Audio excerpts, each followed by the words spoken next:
نے اے نبی تیرے رب نے فرشتوں سے کہا کہ انی جاعل فی الارض خلیفہ، کہ میں زمین کے اندر جانشین بنانے والا ہوں. تو فرشتوں نے کیا جواب دیا؟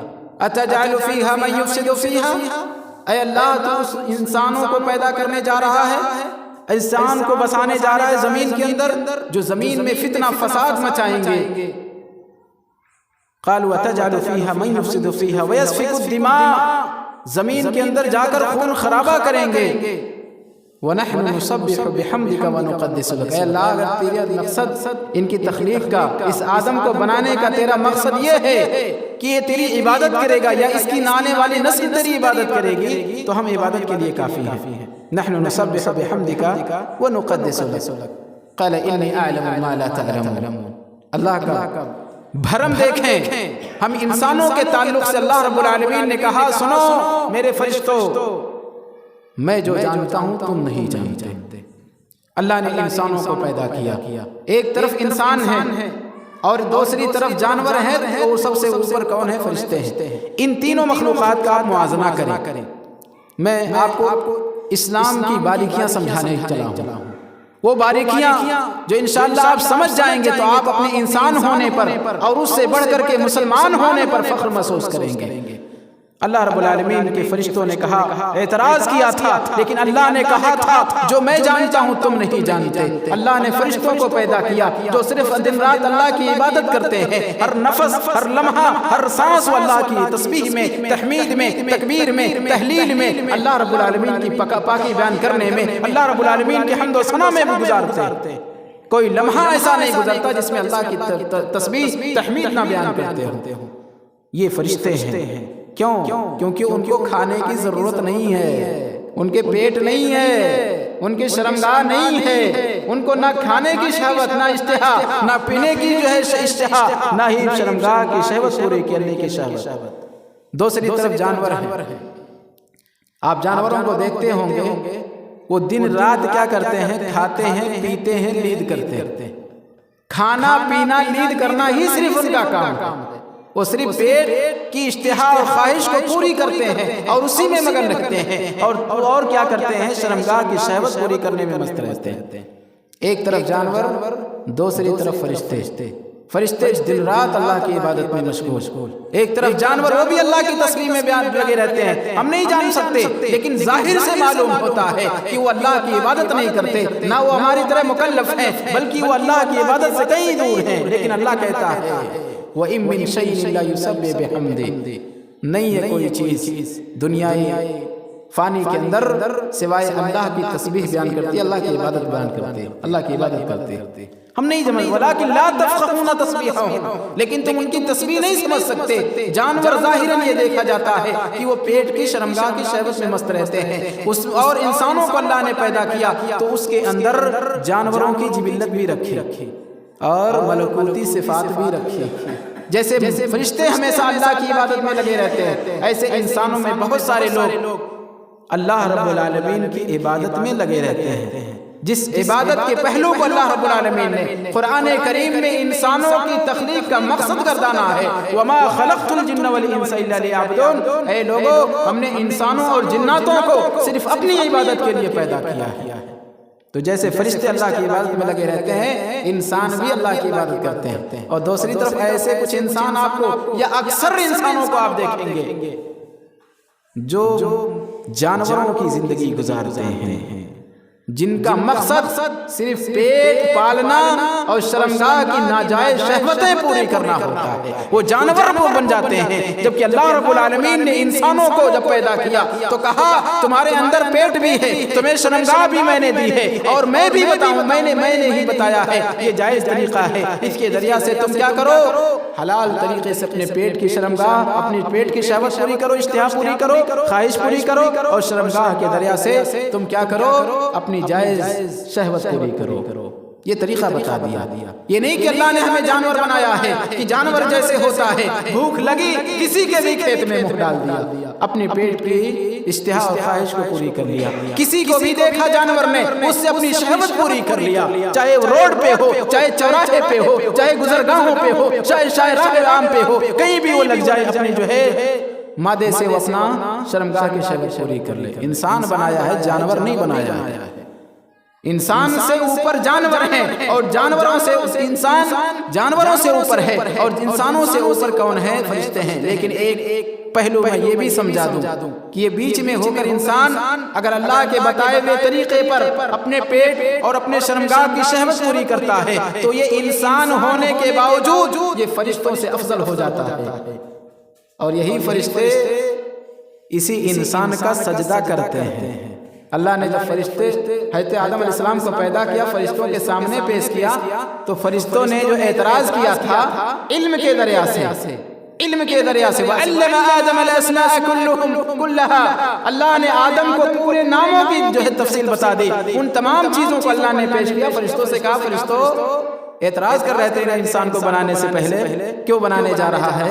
بتاؤ یہ چیزیں ان کے نام کیا ہیں؟ اللہ کے فرشتوں نے کہا سبحانک لا علم لنا، اے اللہ تیری ذات پاک ہے، ہمیں کچھ علم نہیں ہے کہ سوائے وہی علم الا ما علمتنا، جو علم ہمیں سکھایا بس وہی جانتے ہیں، ان ناموں کو ہم نہیں جانتے۔ تو اللہ رب العالمین نے کیا کہا؟ سبحانک لا علم لنا الا ما علمتنا انک انت العلیم الحکیم، تو ہی جاننے والا۔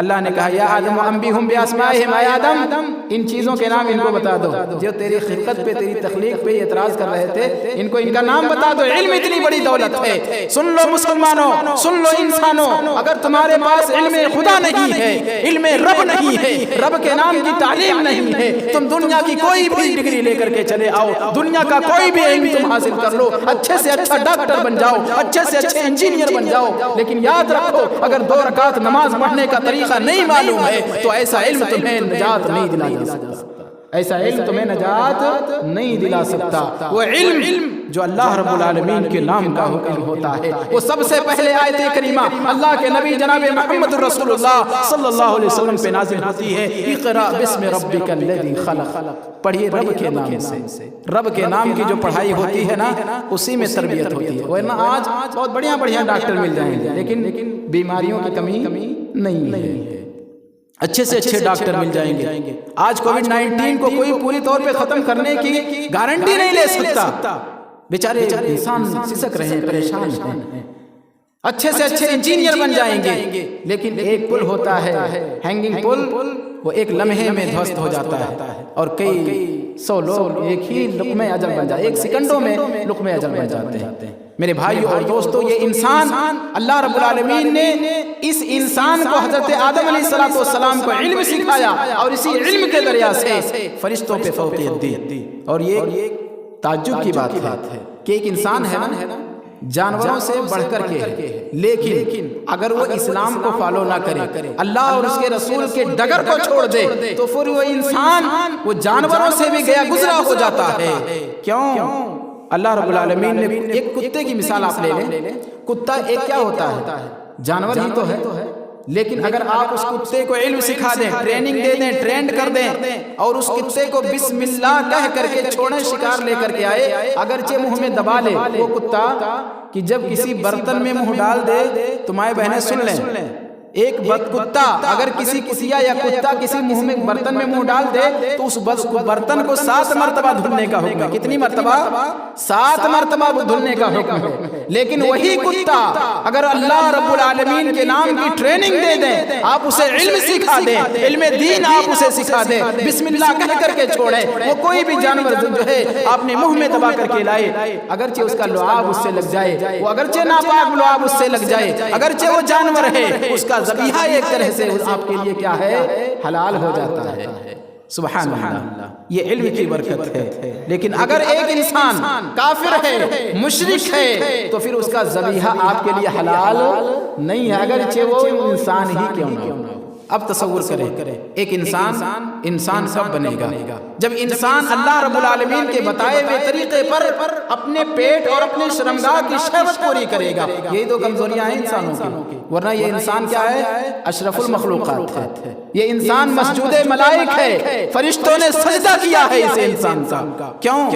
کیونکہ کمال انسانوں کے اندر ہے۔ ہم کھا سکتے ہیں، پی سکتے ہیں، لیکن ہم حلال کھائیں اور حلال پئیں اور زبان سے کسی کو برا بھلا نہ کہیں، کسی کو ایذا نہ پہنچائیں، اس حلال لقمے کو اپنے زبان کے اندر ڈالیں اور پیٹ تک پہنچائیں، تو انسان کے اندر کمال ہے۔ کیوں؟ اسی طرح شرمگاہ کی شہوت ہے۔ ہمیں اللہ نے آنکھیں دی ہیں، ہم بدنظری کر رہے ہیں، تلذذ محسوس ہوتا ہے، لذت محسوس ہوتی ہے بدنظری میں کہ نہیں؟ زنا میں لذت ہے کہ نہیں ہے؟ چوری میں ایک طرح سے آسانی سے مال مل جاتا ہے کہ نہیں مل جاتا ہے؟ لیکن سنو مسلمانوں، سنو انسانوں، اگر انسان یہ سب کچھ کر سکتا ہے، زناکاری کر سکتا ہے، بدکاری کر سکتا ہے، اپنے پیٹ اور شرمگاہ کی شہوت کو ناجائز طریقے سے پوری کر سکتا ہے، رات کے اندھیرے میں بند کمرے میں کوئی نہیں ہے، انٹرنیٹ چالو کر کے وہ عریاں فلمیں دیکھ سکتا ہے، لیکن نہ دیکھے۔ کیوں نہ دیکھے؟ کیونکہ رب العالمین نے منع کیا ہے کہ اپنے پیٹ کی شرمگاہ کی شہوت پوری کرنی ہے نا، تو اللہ نے حلال طریقہ رکھا ہے۔ میں اسے انشاءاللہ اسی موضوع پہ آ رہا تھا، نکاح کے ہی اہمیت اور نکاح محمدی اور مسلمانوں کی آج جو حالت ہے، میں اسی کو بیان کرنا چاہ رہا تھا۔ لیکن میرے بھائیوں اور دوستو، اگر ہم بحیثیت انسان جو گناہ کر سکتے ہیں گناہ نہ کریں، اس کو چھوڑ دیں تو کمال ہمارے اندر ہے۔ جیسے ایک آدمی ہے، وہ نابینا ہے، اندھا ہے، وہ بدنظری کر ہی نہیں سکتا۔ اگر وہ بدنظری نہ کرے، وہ دیکھ ہی نہیں سکتا، کہاں سے بدنظری کرے گا؟ کہاں سے غیر محرموں کو دیکھے گا؟ اس کے پاس آنکھیں ہی نہیں ہیں۔ وہ اگر بدنظری نہ کرے، فلم نہ دیکھے، دنیا فلمیں نہ دیکھے، تو کمال اس کے اندر نہیں ہے۔ کمال اس شخص کے اندر ہے جو بینا ہو، جو دیدہ ہو، جو دیکھ سکتا ہو، لیکن بدنظری نہ کرے، فلم بینی نہ کرے، وہ رات کو بیٹھ کر کے اپنے تنہا کمرے میں کوئی غلط چیز نہ دیکھے، تو کمال اس شخص کے اندر ہے۔ اور یہی کمال فرشتوں کے اندر نہیں ہے۔ کیوں؟ کیونکہ فرشتوں کے اندر شہوت ہے ہی نہیں، وہ دن رات ہمیشہ اللہ کی بات میں لگے رہتے ہیں۔ تو اسی لیے انسان کیا ہے؟ مسجود ملائک ہے۔ ملائکہ نے، فرشتوں نے سجدہ کیا، اور یہ انسان اگر اللہ کے ڈگر کو چھوڑ دینا تو جانوروں سے بھی گیا گزرا ہو جاتا ہے۔ اس کانسیپٹ کو سمجھنے کی کوشش کریں، اس کانسیپٹ کو سمجھیں۔ اسی لیے اللہ کے نبی جناب محمد رسول اللہ صلی اللہ علیہ وسلم نے ایک حدیث، عمدہ حدیث بیان فرمائی اور کہا، سہل بن سعد رضی اللہ تعالیٰ عنہ راوی حدیث ہیں، اللہ کے نبی نے فرمایا، دو لوگوں سن لو، تمہیں جنت کی تلاش ہے نا، وہی جنت جس میں آدم کو بسایا گیا، حوا کو اسی آدم سے پیدا کی گئی، آدم کو اور حوا کو جنت میں بسایا گیا، پھر جنت سے نکال کے دنیا میں پہنچایا گیا۔ ایک پوری پروسیجر ہے، لمبا پروسیجر ہے، لمبی تفصیل ہے، لیکن سنیں، اسی جنت میں پھر ہمیں جانا ہے۔ اسی جنت میں اگر جنت چاہتے ہو تو اللہ کے نبی نے فرمایا، من یضمن لی ما بین لحییہ وما بین رجلیہ اضمن لہ الجنہ، جو شخص دو چیزوں کی ضمانت دے دے، چار چیز، پانچ چیز کی نہیں، بہت ساری لمبی چیزوں کی فہرست نہیں گنائی، اللہ کے نبی نے فرمایا، من یضمن لی ما بین لحییہ، جو دو چیزوں کی ضمانت دے دے، گارنٹی دے دے کہ میں اس کی حفاظت کروں گا، اضمن لہ الجنہ، میں اس کو جنت کی ضمانت دیتا ہوں۔ سبحان اللہ۔ کون سی دو چیزیں؟ ما بین لحییہ، جو دو جبڑوں کے درمیان، موچ داڑیوں کے درمیان، کون سی چیز؟ زبان، ٹنگ، آور ٹنگ، ہماری زبان۔ اللہ کے نبی نے کہا، اگر کوئی آدمی اپنی زبان کی حفاظت کی ذمہ داری لے لے کہ میں اپنے زبان کی حفاظت کروں گا، کسی کو ایذا نہیں پہنچاؤں گا، کسی کو اپنی زبان سے برا بھلا نہیں کہوں گا، کسی کو شک و شتم نہیں کروں گا، کسی سے لڑائی جھگڑا نہیں کروں گا، اپنی زبان کے ذریعے سے کسی کو تکلیف نہیں پہنچاؤں گا، اور اپنی زبان سے جو لقمہ داخل کروں گا پیٹ میں، جو میری زبان کے ذریعے سے میرے حلق کے نیچے جو لقمہ جائے گا وہ حلال جائے گا، یہ زبان کی حفاظت ہے۔ ایک چیز کی حفاظت ہو گئی، اللہ کے نبی نے فرمایا اس کو جنت کی ضمانت ہے، میں جنت کی ضمانت دیتا ہوں۔ کون کہہ رہے ہیں؟ اللہ کے نبی جناب محمد الرسول اللہ صلی اللہ علیہ وسلم کہہ رہے ہیں۔ اور دوسری چیز، جس کے ضمانت کی اگر کوئی گارنٹی لے لے، میں اس کو جنت کی ضمانت دیتا ہوں۔ کون سی چیز؟ ما بین رجلیہ، جو دو پیروں کے درمیان ہے، اس میں مرد بھی شامل ہیں، عورتیں بھی شامل ہیں۔ یہ نہیں کہ ہم صرف بیٹھے ہوئے ہیں، یہ ہم مرد ہی کے لیے سب ہے، نہیں، مرد بھی اس میں جتنے شامل ہیں اس سے کہیں بڑھ کر کے عورتیں اس میں شامل ہیں۔ مرد اور عورت دونوں کے لیے حدیث ہے، جو کوئی بھی دو چیزوں کی ضمانت لے لے، میں اس کو جنت کی ضمانت دیتا ہوں، زبان اور شرمگاہ۔ اسی لیے اللہ کے نبی جناب محمد الرسول اللہ صلی اللہ علیہ وسلم فرماتے ہیں، کہ زبان کی ضمانت تو ہم لے سکتے ہیں، ہم اگر حلال کھائیں گے تو انشاءاللہ ہماری زبان کی حفاظت ہو جائے گی، کسی کو برا بلا نہیں کہیں گے، زبان کی حفاظت ہو جائے گی، ہم جھوٹ نہیں بولیں گے، زبان کی حفاظت ہو جائے گی۔ لیکن دوسرا جو پہلو ہے شرمگاہ کی حفاظت، اسی کو میں موضوع بحث بنانا چاہ رہا تھا، تمہید باندھ رہا تھا۔ میرے بھائیو اور دوستو، اللہ کے نبی فرماتے ہیں کہ اذا تزوج العبد، کہ جب ایک انسان شادی کر لیتا ہے، فقد استکمل نصف الدین، اس کا آدھا دن مکمل ہو جاتا ہے۔ سبحان اللہ۔ اللہ کے نبی نے فرمایا جو کوئی بھی آدمی حلال طریقے سے اپنے شرمگاہ کی شہوت پوری کرنے کے لیے نیک نیتی کے ساتھ اگر وہ شادی کر لیتا ہے تو اس کا آدھا دین مکمل ہو جاتا ہے۔ دو حصوں میں دین کو بانٹ لیں، ایک حصہ زبان کی حفاظت اور دوسرا حصہ شرمگاہ کی حفاظت، بس اسی پہ پورا دین ہے میرے بھائیو، پورا کا پورا دین اسی پہ ٹکا ہوا ہے۔ ہم اگر زبان کی حفاظت کر لیں اور شرمگاہ کی حفاظت کر لیں تو اللہ کے نبی نے اس حدیث میں بیان فرمایا کہ جس نے بھی شادی کر لی نیک نیتی کے ساتھ کر لی کہ ہماری نگاہ ادھر ادھر بہکے گی نہیں، ہم غلط نظری نہیں کریں گے، جو ہے غلط ارادے سے کسی کو دیکھیں گے نہیں، فلم بیری نہیں کریں گے، اور دوسرے طریقے ناجائز طریقے سے ہم اپنی شہوت کو پوری نہیں کریں گے، جائز طریقے سے شہوت پوری کریں گے، اس نیت کے ساتھ کوئی شادی کر لیتا ہے، اللہ کے نبی نے فرمایا اس کا آدھا دن مکمل ہو جاتا ہے۔ فَلْيَتَّقِ اللَّهَ فِي النِّصْفِ الْبَاقِي، تو جو آدھا دن اس کا رہ گیا ہے زبان کی حفاظت، بس اس میں اللہ کا تقوی اختیار کرے، اللہ سے ڈرے اور اپنی زبان کی حفاظت کرے، اس کا مکمل ہو جاتا ہے کیا؟ اس کا اسلام، اس کا دین، اس کا ایمان، اللہ رب العالمین پر اس کا اعتقاد مکمل ہو جاتا ہے۔ میرے بھائیو، اسی لیے شادی ایک انسانی ضرورت ہے۔ اب اگر کوئی آدمی کہے ہم شادی نہیں کریں گے تو پھر یاد رکھے وہ انسان ہی نہیں اپنے آپ کو گردانتا، کیونکہ یہ انسانوں کو اللہ رب العالمین نے جو پیدا کیا تو شرمگاہ کی شہوت رکھی، پیٹ کی خواہشات رکھی۔ اب اگر کوئی نہیں شادی کرتا ہے تو یاد رکھیں جو راہب بن جاتے ہیں، اپنے آپ کو کہتے ہیں ہم رہبانیت اختیار کر رہے ہیں، ہم راہب بن رہے ہیں، راہبہ بن رہے ہیں، ہم نن بن جا رہے ہیں، ہم یوگ دھارن کر رہے ہیں، تو یاد رکھیں میرے بھائیو اور دوستو، یہ اللہ رب العالمین سے بھی بغاوت ہے، انسانیت سے بھی بغاوت ہے، وہ سماج کے ناسور ہیں، وہ سماج کے بھی دشمن ہیں۔ اللہ رب العالمین نے کہا وَفِطْرَةَ اللَّهِ الَّتِي فَطَرَ النَّاسَ عَلَيْهَا، یہ اللہ کی فطرت ہے، یہ اللہ کے نے ہر ایک کے اندر یہ نیچر رکھا ہے۔ کوئی یہ نہ سمجھے کہ ہم انسان ہیں تو ہم شادی نہیں کریں گے، بہت بڑا تقوی ہمیں مل جائے گا۔ اے لوگو، اگر سب سے بڑا تقوی شادی نہ کرنا ہوتا تو اللہ کے نبی جناب محمد رسول اللہ صلی اللہ علیہ وسلم نے 11 شادیاں نہ کی ہوتی۔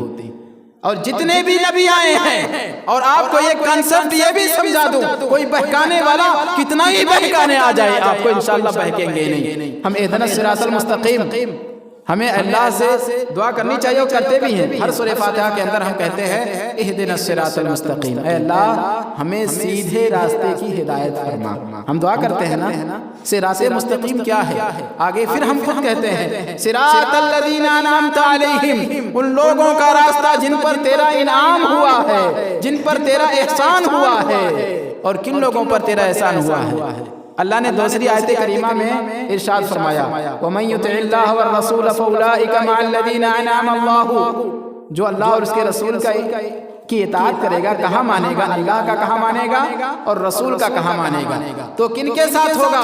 فَأُولَٰئِكَ مَعَ الَّذِينَ أَنْعَمَ اللَّهُ، تو ان لوگوں کے ساتھ ہوگا جن پر اللہ نے انعام کیا ہے۔ انعمت علیہم، انعم اللہ علیہم، جن پر تیرے نے انعام کیا، جن پر اللہ نے انعام کیا۔ بہرحال دونوں باتیں ایک ہی ہے نا، کن پر اللہ کا انعام ہوا ہے؟ من النبیین، نبیوں میں کے ساتھ وہ ہوگا جو اللہ اور اس کے رسول کی اطاعت کرے گا۔ ومن النبیین والصدیقین والشہداء والصالحین، وہ صدیق کے ساتھ ہوگا، نبیوں کے ساتھ۔ تو پتہ یہ چلا انسانوں میں سب سے اعلیٰ کوالٹی کے انسان کون ہوتے ہیں؟ کون ہوتے ہیں؟ انبیاء اور رسول، انبیاء اور رسول۔ اور ان نبیوں میں بھی سب سے بہترین نبی، سب سے بہترین رسول، افضل البشر، تمام انسانوں کے سردار، رحمت للعالمین، محمد عربی جناب محمد رسول اللہ صلی اللہ علیہ وسلم جو سید ولد آدم ہیں، تمام نبیوں کے سردار ہیں۔ تو سب سے اونچا کوالٹی کس کا ہے؟ سب سے اونچی کوالٹی اللہ کے نبی جناب محمد رسول اللہ صلی اللہ علیہ وسلم کی۔ اب اس کے بعد اگر نمبر آتا ہے تو نبیوں کا، اور نبیوں میں بھی سب سے پہلے رسول، اس کے بعد نبی، یہ الگ الگ کیٹیگریاں ہیں، لیکن آپ کو 4 کیٹیگری میں آپ کو بتانے رہا ہوں، 4 مراتب آپ کو بتا دوں، انشاءاللہ الرحمن کبھی گمراہ نہیں ہوں گے۔ ہم جو نماز پڑھتے ہیں، صراط مستقیم اللہ سے طلب کرتے ہیں، صراط مستقیم کے طلبگار ہیں تو سن لیں، اللہ سے ہم دعا کرتے ہیں، اہدنا الصراط المستقیم صراط الذین انعمت علیہم غیر المغضوب علیہم ولا الضالین، ان لوگوں کا راستہ نہیں جن پر تیرا غضب ہوا، یہود ہیں، اور جن پر جو گمراہ ہیں، جو نصارہ ہیں، ان کا راستہ نہیں۔ بات شاید لمبی ہوگی اس لیے میں اختصار کر رہا ہوں۔ اللہ کے نبی سب سے اونچے کوالٹی کے، اس میں بھی میں نے بتایا اللہ کے نبی جناب محمد رسول اللہ صلی اللہ علیہ وسلم، اس کے بعد صدیقین، ابوبکر صدیق رضی اللہ تعالیٰ عنہ، اس کے بعد شہداء جو شہید ہوتے ہیں اللہ کے راستے میں، اور چوتھے نمبر پر صالحین، عام انسان جو نیک ہوتے ہیں۔ یہ انسانوں میں جو بہترین انسان ہے مسلمانوں میں، ایک صالح اور نیک آدمی جو صوم و صلاۃ کا پابند ہو، وہ ایک انسان ہوتا ہے۔ کیا ہوتا ہے؟ ایک انسان ہوتا ہے۔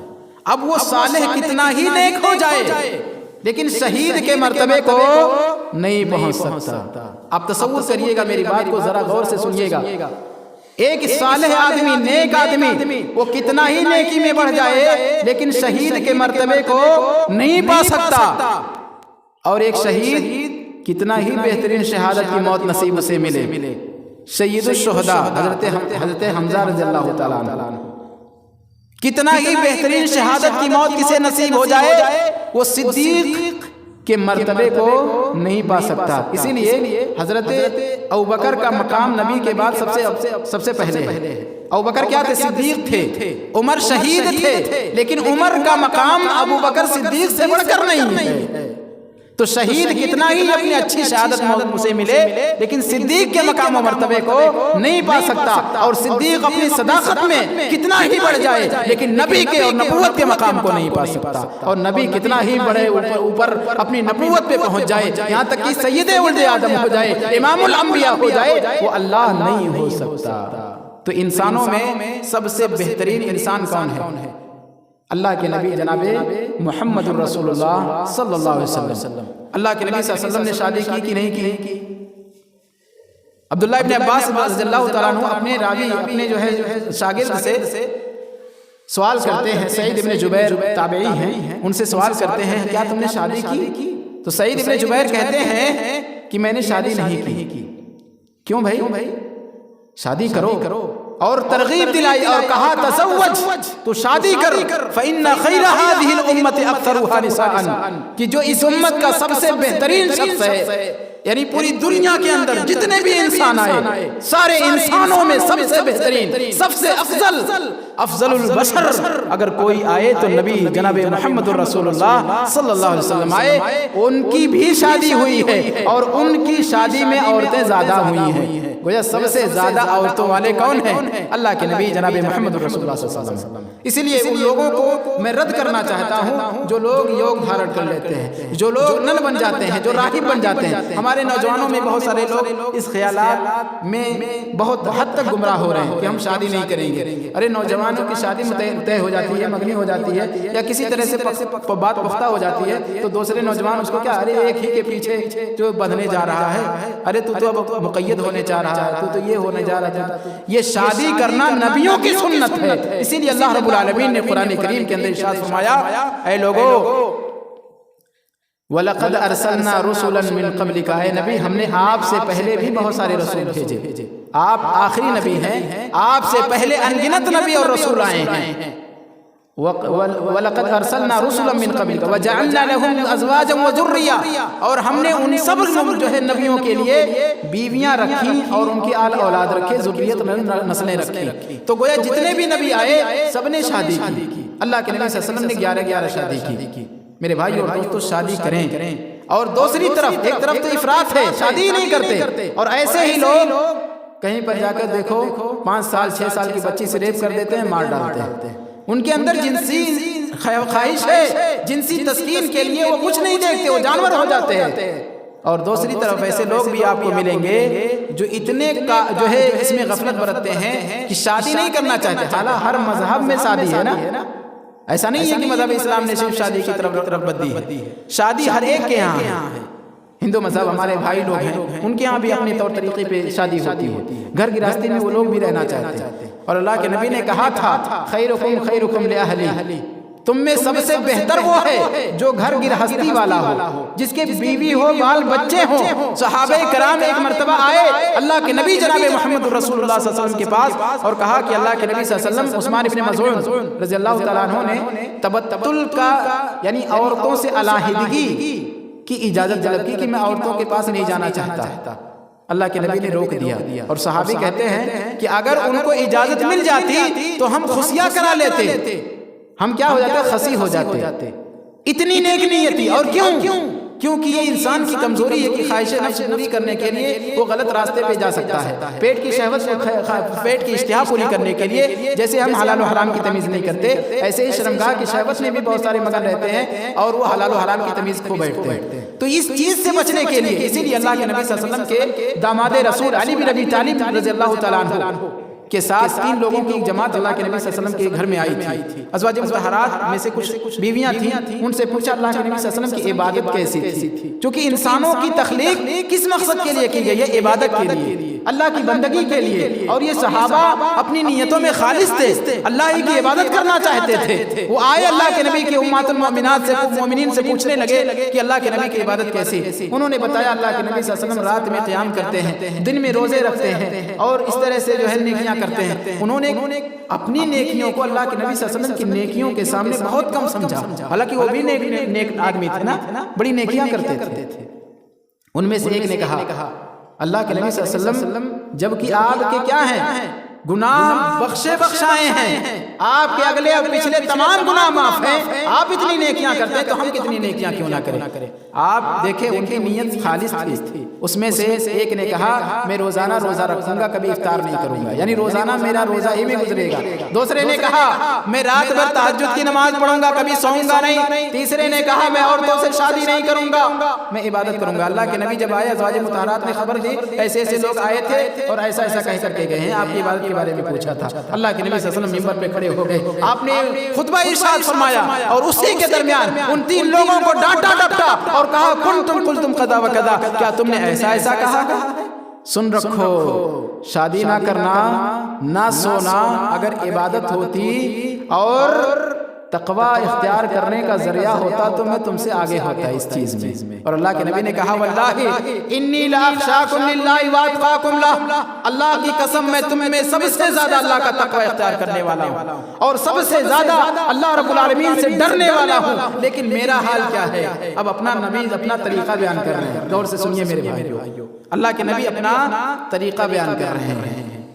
جو نبی ہمارے لیے آئیڈیل ہے، ہمارے لیے اسوہ ہیں، صرف عبادت میں ہمارے لیے آئیڈیل نہیں ہے کہ نماز کیسے پڑھیں، یہ ہے جتنے بھی معاملات ہیں، ہم شادی کریں تو کیسے کریں، ہم نماز پڑھیں تو کیسے پڑھیں، ہم روزہ رکھیں تو کیسے رکھیں، جتنی بھی عبادات ہیں، جتنے بھی معاملات ہیں، ہمارا اپنی بیوی کے ساتھ کیسا برتاؤ ہو، ویسا برتاؤ ہو جیسا نبی نے اپنی بیویوں کے ساتھ کیا۔ ہمیں اپنے پڑوسیوں کے ساتھ کیسا برتاؤ رکھنا چاہیے، ہمارا اخلاق کیسا ہونا چاہیے، ویسا اخلاق ہونا چاہیے جیسا نبی کا اخلاق تھا۔ نبی کا اخلاق کیسا تھا کہ نبی کے اخلاق کو دیکھ کر کے غیر مسلم مسلمان ہو جاتے تھے۔ آج ہمارا اخلاق کیا ہے؟ آج ہم نے نام تو رکھ لیا ہے ابو بکر، عمر، عثمان، علی، لیکن ہم ابو بکر کی صداقت کو بدنام کرتے ہیں، عمر کی عدالت کو، عثمان کی سخاوت کو، علی کی شجاعت کو بدنام کرتے ہیں، اور میڈیا اسی ناموں کو، انہی جیسے ناموں کو ہائی لائٹ کر دیتی ہے۔ کس نے درندگی کی؟ فلاں آدمی نے، مسلمان تھا۔ میرے بھائی اور دوستو، ہمیں اپنے نبی کا اسوہ اختیار کرنے کی ضرورت ہے، صراط مستقیم پہ واپس آنے کی ضرورت ہے، اور نبی کا ڈگر چھوڑیں گے، نبی کا اسوہ چھوڑیں گے تو تباہیاں مقدر بنیں گی، رسوائیاں مقدر بنیں گی۔ لہذا تباہیوں سے بچنا ہے، رسوائیوں سے بچنا ہے، ذلت و خواری سے بچنا ہے، تو نبی کے طریقے پہ آ جائیں۔ نبی کے طریقے کے سلسلے میں اللہ کے نبی 3 صحابہ کو، جن کی نیتیں خالص تھیں، جو صرف اللہ کی عبادت کے لیے ان 3 چیزوں کو کہا تھا، اللہ کے نبی نے فرمایا میرا حال یہ ہے انا اصوم و افطر، میں روزہ بھی رکھتا ہوں، کبھی نہیں بھی رکھتا ہوں، وأصلی وأرقد، میں نماز بھی پڑھتا ہوں اور کبھی سو بھی جایا کرتا ہوں۔ وَأَتَزَوَّجُ النِّسَاءَ، اور میں عورتوں سے شادی بھی کرتا ہوں. فَهَذِهِ سُنَّتِي، تو میرا یہ طریقہ ہے. فَمَن رَغِبَ عَن سُنَّتِي، جو میرے اس طریقے سے اعراض کرے گا، جو میرے اس سنت سے روگردانی کرے گا یا میرے بتائے ہوئے طریقے سے روگردانی کرے گا، فَلَيْسَ مِنِّي، میرا اس سے کوئی تعلق نہیں، وہ مجھ میں سے نہیں ہے. اللہ کے نبی صلی اللہ علیہ وسلم کے طریقے کو چھوڑ کر ہم نبی کے نہیں ہو سکتے میرے بھائی. اسی لیے صحابہ کرام رضی اللہ تعالیٰ عنہم کو اللہ کے نبی صلی اللہ علیہ وسلم رغبت دیا کرتے تھے. یا معاشر الشباب من استطاع منکم الباءۃ فلیتزوج، اے نوجوانوں کی جماعت، تم میں سے جو بھی شادی کی طاقت رکھتا ہو فلیتزوج، چاہیے کہ وہ شادی کر لے. کیوں؟ اس کا مقصد بھی بیان کر دیا. فإنہ اغض للبصر، یہ شادی کرنا یہ نگاہ کو نیچا کرتی ہے. غض بصر اس کو توفیق اس کو مل جاتی ہے. اس کی آوارہ جو نگاہیں ہیں ادھر ادھر تیر نہیں چلاتی پھرتی ہیں. وہ اپنی بہن بیٹیوں کی طرح دوسرے بھی بہن بیٹیوں کو سمجھنے لگتا ہے. شادی ہو گئی، اس کی شرمگاہ کی حفاظت ہو گئی. فَإِنَّهُ أَغَضُّ لِلْبَصَرِ وَأَحْسَنُ لِلْفَرْجِ، اور شرمگاہ کی حفاظت بھی شادی کے ذریعے سے ہو جاتی ہے. لہذا میرے بھائی اور دوستو، اللہ کے نبی جناب محمد رسول اللہ صلی اللہ علیہ وسلم کا طریقہ اختیار کریں. اور دوسری طرف ایک طرف میں نے ان لوگوں کا طریقہ بیان کیا جو شادی ہی نہیں کرتے، اور دوسری طرف اتنی لاپرواہی ہے کہ شادی سے پہلے ہی سب کچھ ہو جاتا ہے. شادی سے پہلے ہی ساری خواہشات کی تکمیل ہو جاتی ہیں. جیسے آج اگر کسی کی منگنی ہو جائے، آج ماڈرن فیملیز یہاں الحمدللہ دیہاتوں میں تو نہیں ہے، لیکن آپ باہر جا کر کے دیکھیں جس کی منگنی ہو گئی تو ایک ساتھ رہنے لگتے ہیں شادی سے پہلے، نکاح سے پہلے. اور کیا نام دیا جاتا ہے؟ انڈر اسٹینڈنگ، کہ ان کو زندگی بھر رہنا ہے ساتھ میں. تو یہ انڈر اسٹینڈنگ کے نام پر ایک دوسرے کو شترے بے مہار چھوڑ دیتے ہیں. کیا کرتے ہیں؟ ایک دم سے آزاد کھلا چھوڑ دیتے ہیں. اب جب آگ اور پیٹرول ایک ساتھ رہیں گے تو آگ لگنی ہے میرے بھائیو اور دوستو. اور ایک طرف ایک خوبصورت نام دیا جاتا ہے، بغیر شادی کے ایک ساتھ رہ سکتے ہیں، اور سرکار کی طرف سے اس کو تحفظ بھی فراہم ہے کہ انسان اگر لیونگ ان ریلیشن شپ، اتنا خوبصورت نام ہے نا، لیونگ ان ریلیشن شپ، یعنی رشتہ داری میں رہنا. کون سا رشتہ؟ جس کی کوئی بنیاد ہی نہیں ہوتی، وہ محبت نہیں ہے، وہ صرف خواہشات نفسانی کی تکمیل ہے ناجائز طریقے پر. اللہ کے نبی نے جو طریقہ بیان کیا، اسلام نے جو طریقہ بیان کیا، وہ نکاح بیان کیا. اسی لیے اللہ رب العالمین نے کہا فَانْكِحُوا مَا طَابَ لَكُم مِّنَ النِّسَاءِ، اے انسانوں جنہیں جو عورتیں تمہیں اچھی لگ جائیں ان سے شادی کر لو. ہائے ہیلو نہ کرو، کسی کی بہن بیٹیوں کی عزت سے کھلواڑ نہ کرو، کیونکہ یہ زنا ایک قرض ہے جو دنیا کے اندر پوری ہو کر کے رہتی ہے. میرے بھائیو اور دوستو، میں یہ طریقہ بیان کر رہا تھا، اور آج اسی طریقے کو ہمیں زندہ کرنا ہے. زندہ کیا؟ اس طریقے کو ہمیں آسان کرنا ہے تاکہ نکاح آسان ہو جائے، زنا محال ہو جائے. آج اس کے الٹا ساری چیزیں الٹی نظر آتی. زنا مشکل ہو چکا، زنا آسان ہو چکا ہے. اگر کسی کو ناجائز طریقے سے کوئی جو ہے اپنی خواہش کی تکمیل کرنا چاہے نا تو جائے چند ٹکوں میں وہ اپنی خواہش کی تکمیل کر سکتا ہے. لیکن کوئی نوجوان اگر شادی کرنا چاہتا ہے تو پھر اس کے لیے بڑی تباہیاں. اس کے لیے لڑکی کو دکھایا جائے، لڑکی کے سر سے پیر تک اس کو دیکھا جاتا ہے. کہیں نام نقشے میں کوئی کمی ہے تو ریجیکٹ کر دیا جاتا ہے. کسی بھی طریقے سے اس کے اندر کوئی نقص نظر آ جاتا ہے تو اس کو کیا کر دیا جاتا ہے؟ ایک دم سے خارج کر دیا جاتا ہے، رونمائی کی جاتی ہے اس کی. مسلمانوں، اللہ کے نبی جناب محمد رسول اللہ صلی اللہ علیہ وسلم کے دیوانوں نے کیسی شادی کی، نبی نے کیسی شادی کی، اتنی آسانی کے ساتھ شادی کرا دی. ایک صحابی سے کہتے ہیں، ایک عورت آتی ہے اللہ کے نبی صلی اللہ علیہ وسلم کے اوپر اپنے آپ کو ہبہ کرنے کے لیے. یہ اللہ کے نبی صلی اللہ علیہ وسلم کی خصوصیت تھی. آپ نے شادی نہیں، اس کو ہبہ میں تسلیم نہیں کیا. ایک صحابی کھڑے ہوئے، اللہ کے نبی میں غریب ہوں، مجھ سے شادی کر دیجیے. اللہ کے نبی نے کہا جاؤ التمس ولو خاتما من حدید، جاؤ اگرچہ لوہے کی انگوٹھی مل جائے اس کو لے آؤ، اسی لوہے کی انگیٹھی کو میں مہر کے ذریعہ تمہیں شادی کر دوں، اسی کو مہر بنا دوں اور میں تم دونوں کا نکاح کر دوں. یہ کس نے کہا؟ اللہ کے نبی جناب محمد رسول اللہ صلی اللہ علیہ وسلم. آج ہمارا کیا معاملہ ہے؟ اللہ کے نبی نے تو اسی وقت کہہ دیا تھا کہ تنکح المرأة لأربع، کسی بھی عورت سے 4 چیزوں کو دیکھ کر شادی کی جاتی ہے. کسی بھی لڑکی کو 4 چیزوں کو دیکھ کر شادی کی جاتی ہے. تنکح لمالها، اس کے مال کو دیکھا جاتا ہے، مالدار ہے کہ نہیں، جہیز میں ملے گا کہ نہیں، کچھ ملے گا، بلٹ ملے گا، اپاچی ملے گی کہ نہیں ملے گی. اکثر لوگ اسی کو ترجیح دیتے ہیں.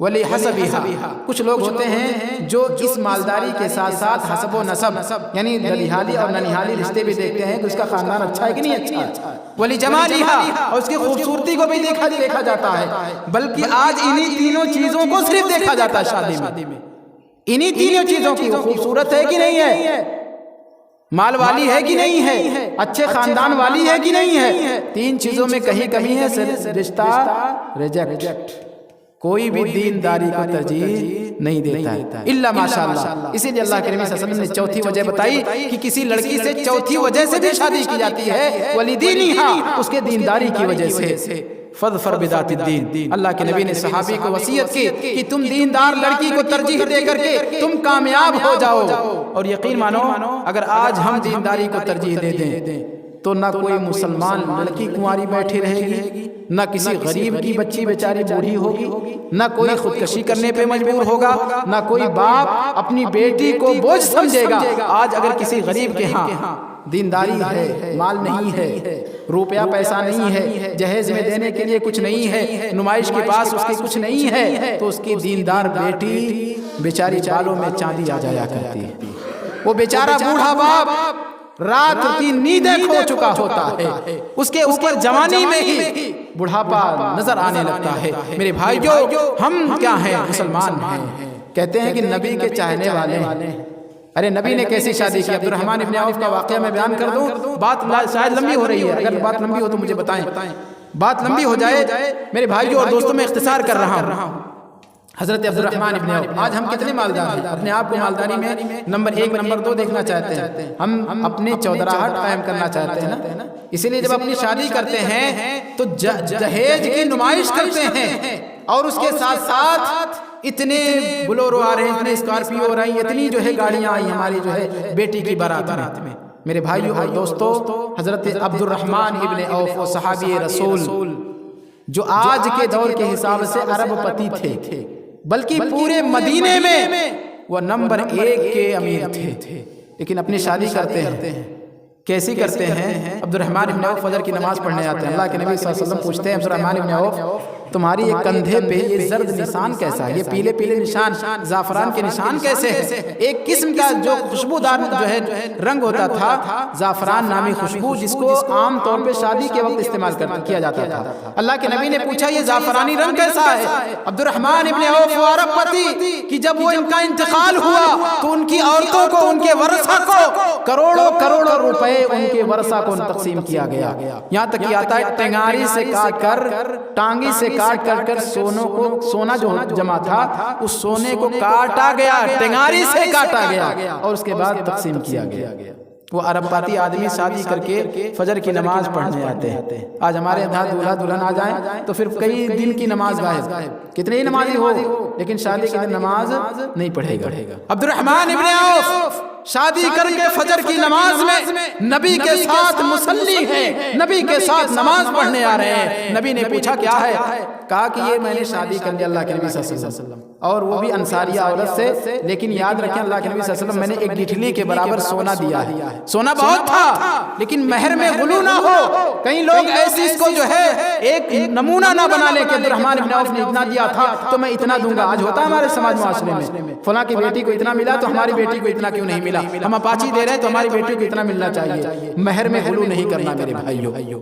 عبد الرحمن ابن عوف نے کہا کہ میں نے ایک گٹھلی کے برابر، کھجور کی گٹھلی کتنی بڑی ہوتی ہے، اتنے کے برابر سونا دے کر کے میں نے شادی کر لی۔ کس نے کہا؟ عبد الرحمن ابن عوف رضی اللہ تعالیٰ عنہ۔ اللہ کے نبی صلی اللہ علیہ وسلم غصہ نہیں ہوئے، مجھے کیوں نہیں بلایا، میرے صحابہ موجود تھے، ان کو دعوت تقاضا کیوں نہیں کیا؟ آج ہمارے بہت سے مسلمان اسی بات پر پورے کے پورے رشتہ داری توڑ لیتے ہیں کہ تم نے اپنے بیٹے کی بارات میں مجھے پوچھا نہیں، تم کو مجھ کو لے نہیں گئے، بیٹی ہے بیچارے 200 باراتیوں کا خرچ، ان کے جو ہے آہو بھگت کا انتظام کرنا، اس کے اوپر کوئی رشتہ دار کو اگر نہیں پوچھ سکا تو وہ بھی ناراض ہو جاتا ہے، زندگی بھر کی رشتہ داریاں ختم ہو جاتی ہیں۔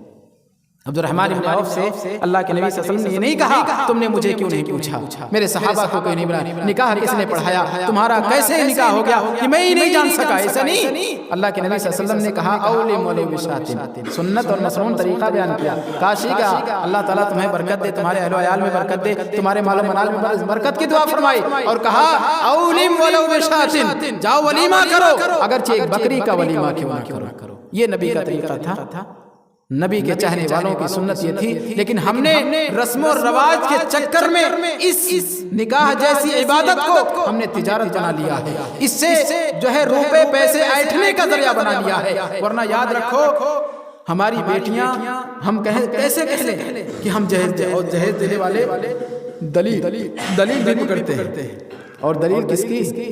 داماد رسول علی بن ابی طالب رضی اللہ تعالیٰ عنہ کی۔ کہتے ہیں اللہ کے نبی جناب محمد الرسول اللہ صلی اللہ علیہ وسلم نے خود جہیز دیا تھا۔ ارے نام نہاد مسلمانوں، نبی کی سیرت پڑھنے بیٹھو گے نا تو پتہ چلے گا کہ نبی کی 4 اور 3 اور بیٹیاں تھیں۔ داماد رسول علی بن ابی طالب کو آپ صلی اللہ علیہ وسلم نے کیا دیا تھا؟ ایک گدا دیا تھا، ایک جو ہے مشکیزہ دیا تھا، اور ایک تکیہ دیا تھا۔ اس خاص بھری ہوئی گدا تھا، تکیہ تھی، چھاگل تھا، مشکیزہ تھا، اتنا سامان۔ اور کیوں دیا تھا؟ کیونکہ علی بن ابی طالب آپ ہی کے زیر سرپرستی تھے۔ وہ علی بن ابی طالب اللہ کے نبی کے پاس آتے ہیں آپ کی بیٹی کا ہاتھ مانگنے کے لیے، اللہ کے نبی کے سامنے بیٹھے ہیں۔ آپ کا جلال، آپ کی ہیبت اتنی طاری ہے کہ نبی سے بات نہیں کر سکتے، نبی سے گفتگو کرنا درکنار، نبی کے سامنے چہرہ نہیں کیا۔ علی کیوں آئے ہو؟ علی کیوں آئے ہو؟ کوئی مقصد ہے؟ اللہ کے نبی صلی اللہ علیہ وسلم کو کہیں سے کچھ خبر مل گئی تھی کہ علی بن ابی طالب اسی مقصد کے لیے آئے ہیں۔ اللہ کے نبی صلی اللہ علیہ وسلم نے پوچھا علی کیوں آئے ہو؟ بیٹھے ہیں اللہ کے نبی کے داماد، لیکن شادی نہیں ہوئی ابھی، علی کیوں آئے ہو؟ پیغام نکاح دیکھو، نکاح کا پیغام کیسے دیا جاتا ہے، کتنی آسانی سے نکاح ہو جاتا ہے۔ علی آئے بیٹھے، اللہ کے نبی نے کہا علی کیوں آئے ہو؟ کچھ نہیں جواب دیا، مارے ہیبت، مارے خوف کی وجہ سے اللہ کے نبی سے بات نہیں کر سکے۔ علی کیوں آئے ہو؟ دوبارہ پوچھا، تیبارہ پوچھا، پھر چوتھی مرتبہ اللہ کے نبی نے خود کہا کیا اس وجہ سے آئے ہو کہ میری بیٹی فاطمہ بنت محمد سے نکاح کرو؟ کیا میری بیٹی فاطمہ سے نکاح کرنا چاہتے؟ ہاں اللہ کے نبی صلی اللہ علیہ وسلم، یہی مقصد ہے میرے آنے کا۔ اللہ کے نبی نے کہا تمہاری زرہ فلاں جو جنگ میں ملی تھی غزوے میں، وہ فلاں زرہ کہاں ہے؟ اللہ کے نبی صلی اللہ علیہ وسلم وہ کتنے کی ہے؟ اللہ کے نبی صلی اللہ علیہ وسلم نے کہا نہیں، اسی کو لاؤ، میں اسی زرہ کو مہر مقرر کرتا ہوں۔ اور علی کا جو ہے فاطمہ سے نکاح ہو گیا۔ اس طرح کا نکاح کرو مسلمانوں۔ یہاں کہیں جہیز کا تذکرہ ہے، اگر جہیز جہازہ کا لفظ ہے نا تو اس کے معنی بندوبست کرنے کا ہے، اور بندوبست کس کا کیا تھا؟